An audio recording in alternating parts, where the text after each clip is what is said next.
আসসালামু আলাইকুম রহমতুল্লাহি তাআলা বারাকাতু। গত কয়েকদিন ধরে সোশ্যাল মিডিয়ায় হিরণ হিন্দু অহম নামের মানুষটির নবী করিম সাল্লাল্লাহু তাআলা আলাইহি সাল্লামের উপর চরম অবমাননা ও অসহনীয় বেয়াদবি করা পোস্টটি ব্যাপকভাবে ছড়িয়ে পড়ছে, যা প্রত্যেকজন মুসলমানের হৃদয়কে গভীরভাবে কষ্ট দিচ্ছে। কিন্তু এরকম একটি অবস্থায় অতি দুঃখের বিষয় হলো, প্রতিবাদ করতে গিয়ে অনেকেই না জেনে না বুঝে এমন কিছু কাজ করছেন যা উপকারের থেকে বেশি ক্ষতির কারণ হয়ে দাঁড়াচ্ছে। এমনকি কিছু কিছু মন্তব্য ও প্রতিক্রিয়া এমনও দেখা যাচ্ছে যা নিজ ঈমান ও আকীদার জন্য মারাত্মক ক্ষতির কারণ হতে পারে।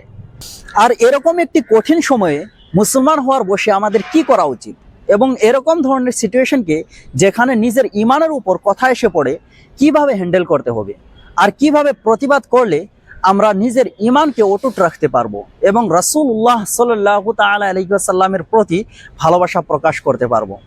আজকের এই ভিডিওতে সবকিছু বলবো। ভিডিওটির প্রথম অংশে আমি সেই কথাগুলো বলবো যেগুলো আমাদের ঈমানকে এবং ইসলামকে আঘাতপ্রাপ্ত হওয়া থেকে দূরে রাখবে, এবং শেষের অংশে অপমানজনক পোস্ট করলে তার কিভাবে অ্যাকশন নিতে হবে সেই কথাগুলো বলবো। তাই অনুরোধ করব ভিডিওটি শুরু থেকে শেষ পর্যন্ত মনোযোগ দিয়ে দেখবেন, কারণ হয়তো একটিমাত্র ভুলের কারণে আপনার ঈমান নষ্ট হয়ে যেতে পারে। মহানবী হযরতে মুহাম্মদ সাল্লাল্লাহু তাআলা আলাইহি ওয়াসাল্লাম আমাদের ঈমান, ভালোবাসা ও জীবনের সর্বশ্রেষ্ঠ আদর্শ। তার সম্মান একজন মুমিনের কাছে নিজের জান মালের চেয়েও মূল্যবান। আর এত মূল্যবান হবেই না বা কেন, যখন ঈমানের মূল স্তম্ভই এর উপর প্রতিষ্ঠিত।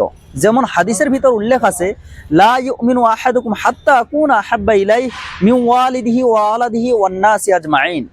অর্থাৎ তোমাদের মধ্যে কেউ ততক্ষণ পর্যন্ত মুমিন হতে পারবে না যতক্ষণ না আমি তার কাছে তার পিতা, তার সন্তান এবং সকল মানুষের চেয়ে অধিক প্রিয় হই। তাই যখন কেউ রাসূলুল্লাহ সাল্লাল্লাহু তাআলা আলাইহি ওয়াসাল্লামের পবিত্র সত্তাকে নিয়ে অবমাননাকর বা কটূক্তিমূলক বক্তব্য দেয়, তখন তা একজন মুসলমানের হৃদয়কে গভীরভাবে আঘাত করে এবং স্বাভাবিকভাবেই প্রতিবাদের অনুভূতি জাগ্রত হয়। কিন্তু একজন মুসলমান হওয়ার বসে এই প্রতিবাদ হতে হবে কোরআন ও সুন্নাহের শিক্ষা এবং জ্ঞান, প্রজ্ঞা ও উত্তম চরিত্রের মাধ্যমে। আবেগের বশবর্তী হয়ে এমন কোনো কথা, গালি, অশালীন ভাষা বা কাজ করা উচিত নয় যা ইসলামের আদর্শের পরিপন্থী বা নিজের ঈমান ও চরিত্রের জন্য ক্ষতির কারণ হয়ে দাঁড়ায়। বরং ধৈর্য, দোয়া, সত্য প্রচার, আইনসম্মত ও নৈতিক উপায়ে প্রতিবাদ করতে হবে। তাই প্রথমত আমাদেরকে জানতে হবে যে এরকম ধরনের আপত্তিকর পোস্ট কে করে। সময়ের দিকে লক্ষ্য করলে বোঝা যায় যে এরকম ধরনের পোস্ট আজকাল ভাইরাল হওয়ার জন্যই ব্যবহার করে। তাই আপত্তিকর পোস্টগুলো শেয়ার করা থেকে বিরত থাকুন, কারণ বারবার শেয়ার করার ফলে অপমানজনক কথাগুলো আরও মানুষের কাছে পৌঁছে যায় এবং অপমানের মাত্রা আরও বেড়ে যায়। দ্বিতীয়ত, এর প্রতিবাদ করতে গিয়ে কোনো ধরনের গালিগালাজ বা অশ্লীল ভাষা ব্যবহার করবেন না। কোরআন শরীফে আল্লাহ তাআলা বলেন, ওয়ালা তাসুব্বুল্লাযীনা ইয়াদউনা মিন দুনিল্লাহ ফায়াসুব্বুল্লাহা আদওয়াম বিগাইরি ইলম।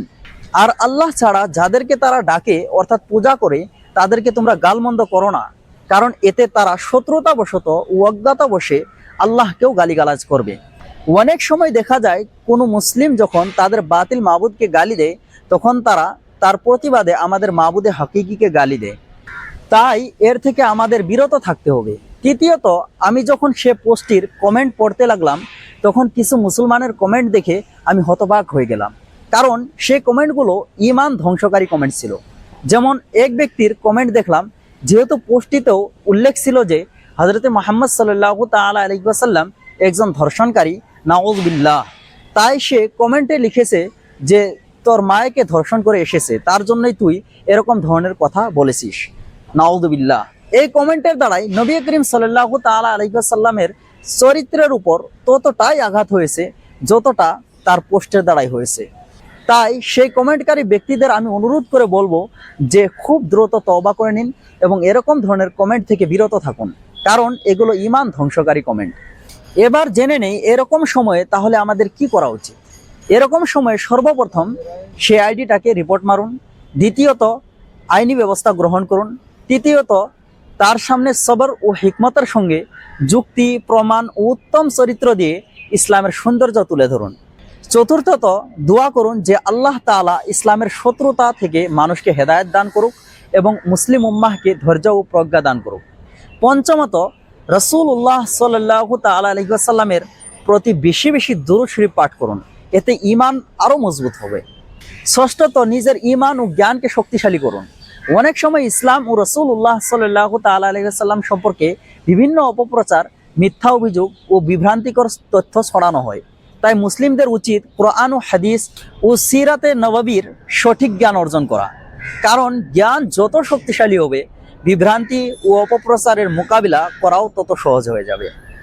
সব সময় মনে রাখতে হবে যে রাসূলুল্লাহ সাল্লাল্লাহু তাআলা আলাইহি সাল্লামের প্রতি ভালোবাসা শুধু আবেগ দিয়ে নয়, বরং তার আদর্শ, চরিত্র, ধৈর্য ও ন্যায় বিচারের অনুসরণের মাধ্যমেই সর্বোত্তমভাবে প্রকাশ পায়। ভিডিওটি কেমন লাগলো কমেন্ট বক্সে জানিয়ে দেন এবং এরকম ধরনের আরও ভিডিও পেতে চ্যানেলটিকে সাবস্ক্রাইব করে আমাদের সঙ্গে থাকুন।